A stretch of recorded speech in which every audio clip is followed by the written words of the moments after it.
Excuse me, yes, একটা room দরকার। 1 on 2 or 2 for 1? বুঝেছি, স্বামী স্ত্রী, no problem madam. 220। Thank you.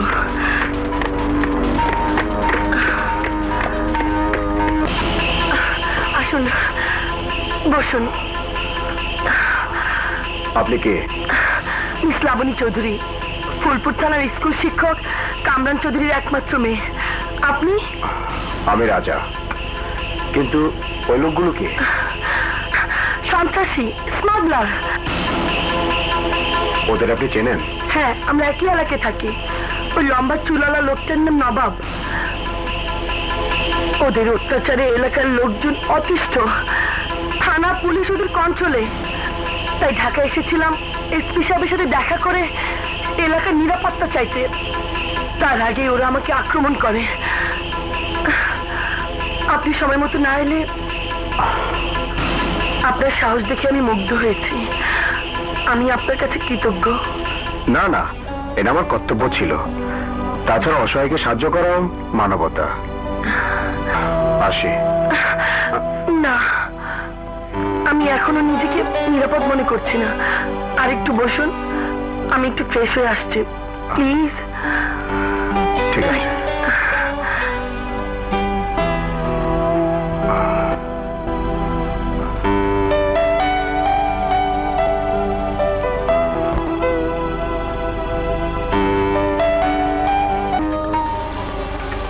এই তো সেই গাড়ি।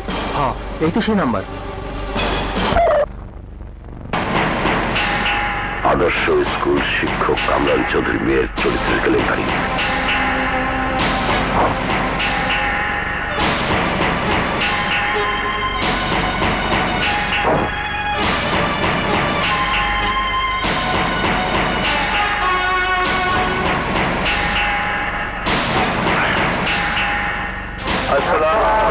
ওয়ালাইকুম আসসালাম। কে কে লাগিয়েছে সব? স্যার, আপনি ভালো, আপনার মেয়েও ভালো, কিন্তু যারা এই পোস্টার লাগিয়েছে তা সব বাজে লোক। আমি জানতে চাই তারা কে।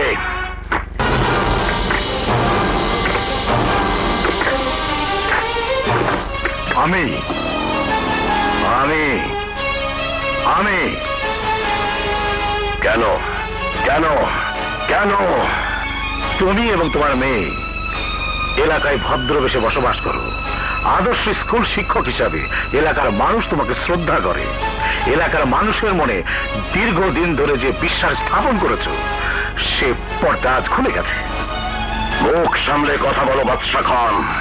আস্তে আস্তে স্যার, আমার কাছে প্রমাণ আছে। তোমার মেয়ে মিস লাবণী চৌধুরী সন্দেহজনকভাবে ঢাকা শহরে ঘোরাফেরা করে। শুধু তাই নয় বাবা, ইনার মেয়ে স্মাগলারদের সাথেও জড়িত। আমার 2 কোটি টাকার মাল নিয়ে সে উধাও হয়ে গেছে এবং সে বিভিন্ন হোটেলে বিভিন্ন লোকের সঙ্গে রঙ্গলীলাও করে। কেন? মেয়েকে দিয়ে ব্যবসা করাতে আপনার আদর্শে বাধে না? চুপ বেয়াদব! আমি কামরান চৌধুরী 30 বছর শিক্ষকতা করেছি, বহু অমানুষকে মানুষ করেছি।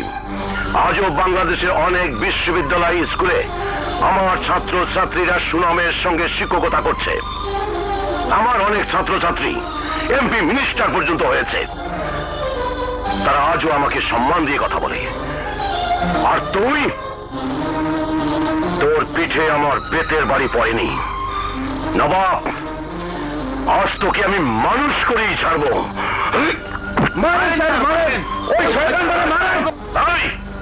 এই জ্ঞান পাপীদের খতম করে দে। চল, মারামারি লাগছে।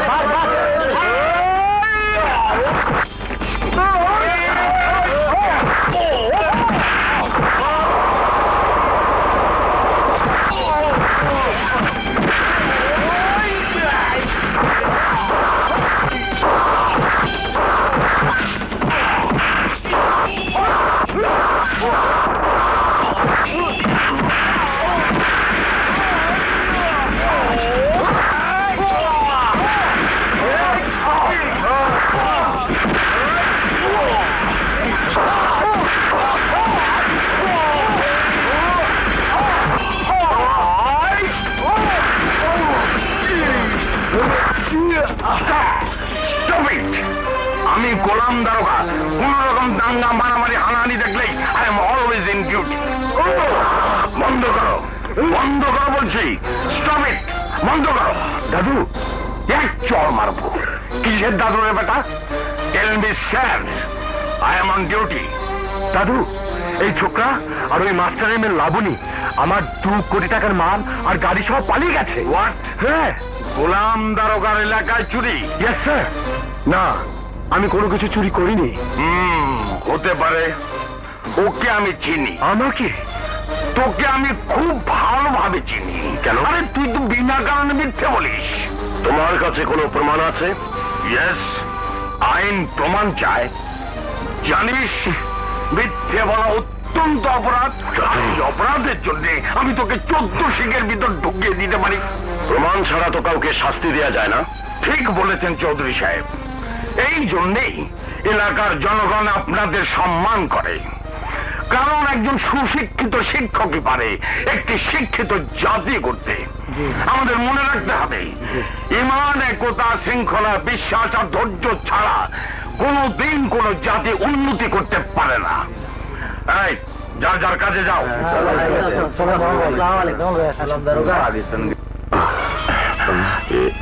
তুমি কে বাবা? আমি রাজা। কোথায় থাকো? ঢাকায়। আপনার মেয়ে লাবণীকে আমি চিনি।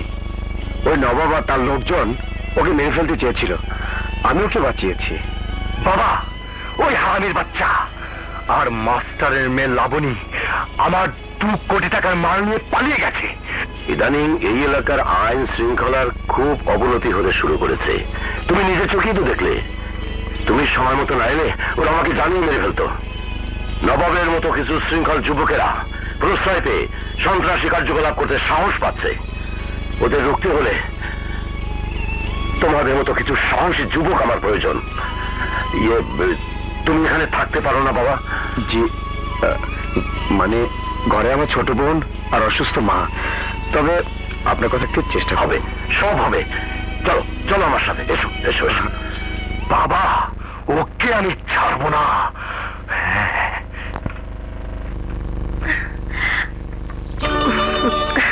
দাঁড়িয়ে কেন? বসুন। কেমন আছেন? ভালো। আপনি কেমন আছেন? ভালো থাকি কি করে বলুন? কেন, আবার কি হলো? কি হয়নি বলুন? যে নবাবটা ঢাকায় আমার সর্বনাশ করতে চেয়েছিল, ওখানে ব্যর্থ হয়ে এখানে আমার আর আমার বাবার নামে মিথ্যে পোস্টার লাগিয়ে আমাদের সামাজিক ও মানসিক ভাবে নির্যাতন করছে। একজন লোক নেই যে তার প্রতিবাদ করবে। কিন্তু আমি তো শুনলাম আদর্শ শিক্ষক হিসাবে এলাকার সব লোক আপনার বাবাকে শ্রদ্ধা করে। হ্যাঁ, শ্রদ্ধা করে, কিন্তু ওই নবাবদের অবৈধ অস্ত্র আর অর্থের সামনে সাহস করে কি প্রতিবাদ করতে পারে না। সেদিন আপনি সময় মতো সামনে না এলে আমার যে কি হতো আমি জানি না। ওই একই কারণে আজ আমার বাবাকে ওরা মেরেই ফেলতো। আচ্ছা, আপনি কি মানুষ না ফেরেশতা? আমি কি আপনাকে দোয়া করব নাকি পায়ে ধরে সালাম করব? এই আপনি কি করছেন?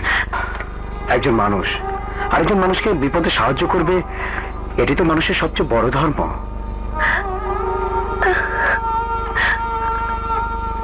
আর যদি আমি আমার বাবার মেয়ে না হয়ে ছেলে হতাম?